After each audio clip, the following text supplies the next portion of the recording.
हरे कृष्णा। आज का हमारा विषय है शब्द शक्ति। शब्द। हमारी भाषा देवनागरी है। देवनागरी में जितने भी हमारी वर्णमालाएं हैं अपने आप में बहुत ही महत्वपूर्ण है। केवल भाषा का ही प्रयोग नहीं है, बड़ी वैज्ञानिक भाषा है। देखिए,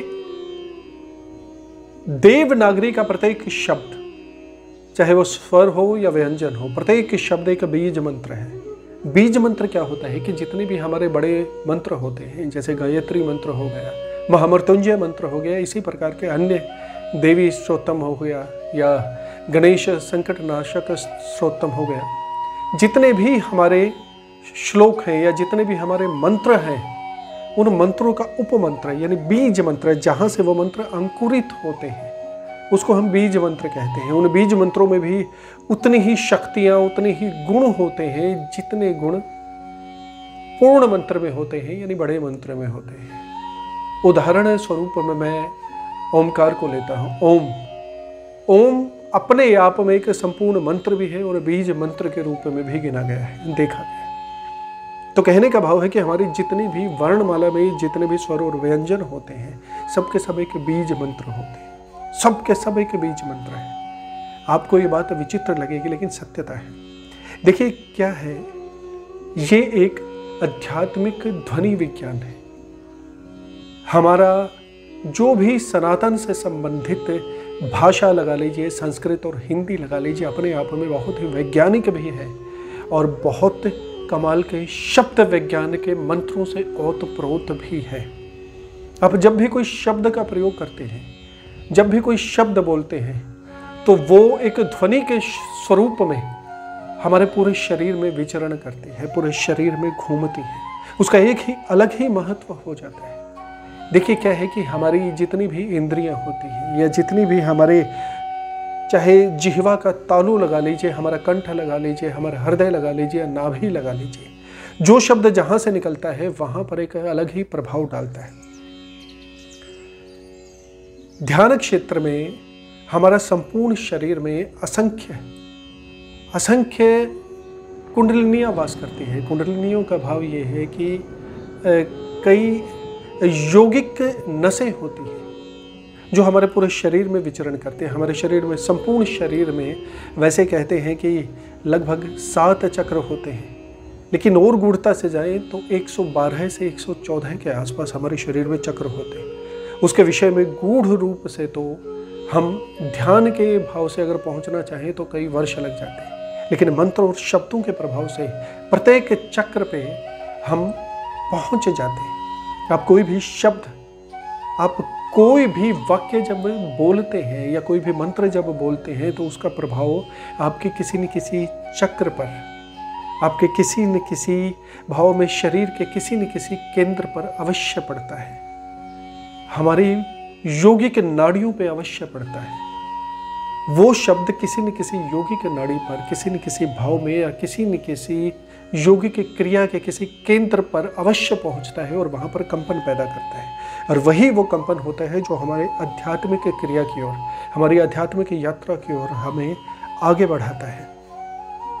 देखिए, हम क्यों ये कहते हैं कि पैदा होते ही व्यक्ति सनातनी होता है? भाव क्या है इसका? जब बच्चा पैदा होता है तो सनातनी स्वरूप में हमारे जितने भी भाव होते हैं, उसका प्रथम भाव रुदन की श्रेणी आती है। तो बच्चा पैदा होते ही रोता है। यदि वो नहीं रोता, शांत है, तो उसे रुलाया जाता है। ये सनातन पद्धति के प्रारंभ है। हमारे जो नवरस है, 9 रस है, 9 रसों में से एक रस करुण रस आता है, जिसमें बच्चे के रोने का रस उत्पन्न होता है। तो प्रथम भाव में ये होता है। जब बच्चा अपने मुखाग्नि से स्वरों का प्रयोग करता है, स्वर प्रारंभ करता है, बोलने का अभ्यास करता है, तो सबसे पहले किन का प्रयोग करता है? इन्हें हम स्वर कहते हैं। स्वर और व्यंजन। स्वर प्रकृति प्रदत्त होते हैं। स्वर का किसी ने निर्माण नहीं किया। हमारे वेद जिस तरह से कहते हैं कि प्रकृति प्रदत्त है, वेद का कोई लिखित प्रमाण नहीं है कि उनके द्वारा लिखे गए हैं, क्योंकि वो प्रकृति के नियमों पर आधारित हैं। उसी तरह स्वर भी प्रकृति के नियमों पर आधारित है। आ, ता, दा, बच्चे उसी प्रकार के स्वरों का प्रयोग करते हैं। उनके प्रारंभ की जो शुरुआत होती है, उनके स्वरों की जो शुरुआत होती है या फिर उनकी ध्वनि से जो परिचय होता है वो स्वरों से होता है। यही हमारी सनातन की, हमारी स्वरों की विशेषता है कि सर्वप्रथम हम स्वरों का ही अभ्यास करते हैं, उसके बाद आगे चल के हमारी भाषा का उद्गम होता है, भाषा का प्रयोग होता है। इसलिए विशेषता हमारे स्वरों में और शब्दों में ये होनी चाहिए कि हमारा उच्चारण पूर्णतः शुद्ध हो, क्योंकि मंत्रों का जो उच्चारण होता है वो एकदम शुद्धतम स्वरूप में होता है। जब मैं बाल्यावस्था में था, बहुत छोटा था, उस समय मुझे इतनी बौद्धिक विकास नहीं हुआ था, लेकिन अपने आप को समझदार बनाने का अनर्गल प्रयास कर रहा था। मेरे दादाजी थे श्री रघुनंदन कौशिक जी, बहुत बड़े विद्वान थे। एक बार बाल्यावस्था में अटखेलियों में पता नहीं किस तरह की बातें थी, वो गायत्री मंत्र का जप कर रहे थे। मुझे आज भी उनका उच्चारण शुद्धतः ध्यान है, वो हमेशा मेरे कानों में, मेरे मन में घूमता रहता है। उनसे मैंने पूछा था कि दादाजी, ऐसा कहा जाता है मंत्रों में शक्ति होती है, तो क्या वास्तव में मंत्रों में शक्ति होती है? तो उन्होंने जो बात मुझे बताई उस समय तो मुझे समझ नहीं आई, किंतु वो स्मृतियां मेरे मन में अब भी हैं। और बहुत वर्षों के पश्चात उनकी उन शब्दों की जो वास्तविकता थी, उनके शब्दों की जो कीमत थी और उन शब्दों की जो गूढ़ता थी, वो मुझे आज जाकर भान होती है कि उन्होंने क्या कहा था। और बहुत ही विशेष और बहुत ही अति महत्वपूर्ण वाक्य कहा था, जो आज जाके चरितार्थ होता है और मैं उसके पक्ष में खड़ा हूं। उन्होंने मुझे बताया कि बेटा, जितने भी मंत्र होते हैं उनमें शक्ति तो होती है, किंतु मंत्र शुद्ध नहीं रहे। एक समय था जब ऋषि अपने शिष्यों को पढ़ाते थे, मंत्रों का उच्चारण सिखाते थे, मौखिक रूप से मंत्रोच्चारित करना सिखाते थे। शनि शनि बाहर के आक्रमण हुए, बाहर के लोगों ने हम पे आक्रमण किए, फिर आक्रमणकारी दोबारा चले जाते, गुरुकुल पुनः चलते और हमारे वेद पुराणों का और जितने भी हमारे मंत्रों का उच्चारण है, जितने भी हमारे मंत्रों का पठन पाठन था, वो चलता रहता। तो बाहर के आक्रमणकारियों ने देखा कि ये जितने भी लोग हैं, सनातनी जितने भी हैं, उन पे आक्रमण करके हम तहस नहस कर देते हैं, किंतु दोबारा जब जाते हैं और वापस देखते हैं कि दोबारा वो खड़े हो चुके हैं। ऐसा क्या है? तो उन्होंने जब विचार किया तो पाया कि जब तक हमारी संस्कृति ही पूर्ण रूप से जीवित और सुरक्षित है, हमें कोई खंडित कर ही नहीं सकता। तो उन्होंने हमारी संस्कृति पर प्रारंभ किए आक्रमण।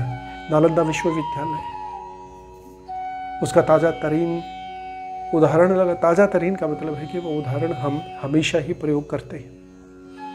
कहते हैं कि जब उसके पुस्तकालय को जलाया गया था तो उसमें इतना साहित्य था, हमारे इतने वेद पुराण, इतने उपनिषद और इतने ग्रंथ थे कि 6 माह तक वो पुस्तकालय धू धू करके जलता गया। तो ये देखिए कितनी बड़ी संस्कृति का हमारा हाश हो गया, हमारी संस्कृति को लोप कर दिया गया। लेकिन उसी समय में जब गुरुकुलों के ऊपर आक्रमण हुए तो शिक्षकों ने, जितने भी अनुभवी पाठी थे, जितने भी अनुभवी शिक्षक थे, सबको ग्रंथों का एक एक अध्याय दिया और कहा कि पूर्णतः इसे कंठस्थ कर लीजिए। कंठस्थ करने के बाद संपूर्ण देश में, संपूर्ण आर्यव्रत में जहाँ तहाँ उन्हें भेज दिया गया और एक निश्चित समय पे पुनः लौट के आने के लिए कहा।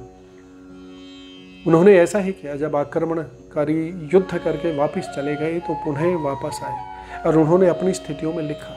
लेकिन वो जिस जिस प्रदेश में गए, जिस जिस भाव में गए, जहाँ उन्होंने कुछ वर्षों तक जीवन यापन किया, तो वहाँ के उच्चारण, वहाँ के शब्द, वहाँ की ध्वनियों का उन पर प्रभाव पड़ा और जो वो शब्द थे, श्लोकों के जो शब्द थे, वो उच्चारण में अशुद्ध होते चले गए।